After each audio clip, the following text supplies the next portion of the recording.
Things that I have taken away from this week's reading of Tale for a Time Being are Now's life is like kind of tragic. Like it seemed really bad before, at least, with the bullying and everything, and then her dad, but like now it seems to have hit a very low spot, considering she found her dad tried to kill himself, and she found him, and she's basically at this point kind of like a prostitute. I think she's a prostitute at this point in the book. Also, just that like the bullying in the school is so bad that it's like actually it's just horrible. It was like some of the parts have been like super hard to read, honestly, just because of like how intense things are. I also never really thought about the time period, because I know this book came out like recently, but like in the book the characters, it's around like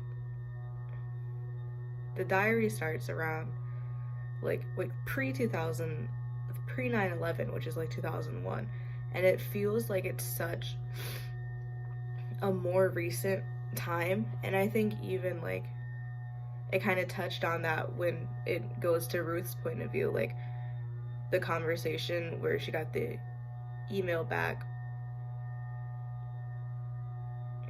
at one point,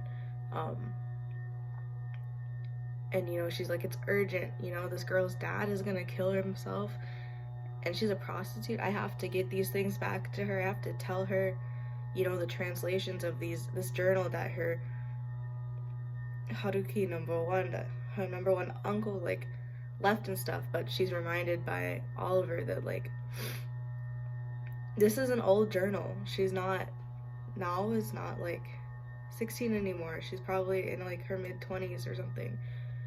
And that kind of like, in that moment I also realized too that it's like not that period in time anymore. Like you get so wrapped up into that aspect of it, and then you kind of forget that it's a different time from the one that you're in right now, which might, it's a really good like effect, I guess, in the writing style, that you get so swept up in it that you kind of forget that it's different from the time that you're existing in currently. I really liked that.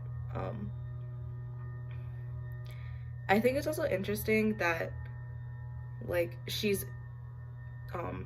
Ruth is able to find all these people like on the island or like nearby that can translate these letters and the journal for her, because it seems like a really small community. So it just kind of like amazed me that she was able to find someone that could translate the journal from French, and or that she could find someone to translate the Japanese that she had a hard time reading. So it just kind of makes the island seem less isolating to me than I thought it was before when I first started reading the book. I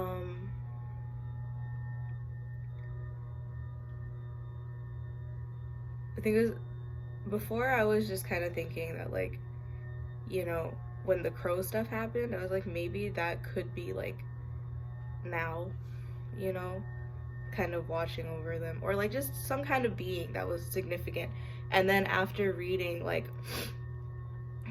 Haruki number one's like letters in his journal, and then he talked about like the crow formation or something, I'm kind of thinking that like, it could be him, like that he could be the crow. He could be like following with the journal and his letters, kind of like how when Nao was at the temple, she like saw his ghost and stuff and talked to him. I just think that he's kind of like around, because that's something that I think is like a legitimate thing, the idea of like people's spirits or their ghosts like sticking around with like objects that once belonged to them, or like watching over people as like a safety thing. I don't know. It feels like everything is coming together. And I also like read ahead, and I'm trying to remember like what was part of the reading stuff that we had to do for this week, and not just me reading ahead because I got really invested in the book. But yeah, those are my thoughts. I think there's a lot of interesting talk about like,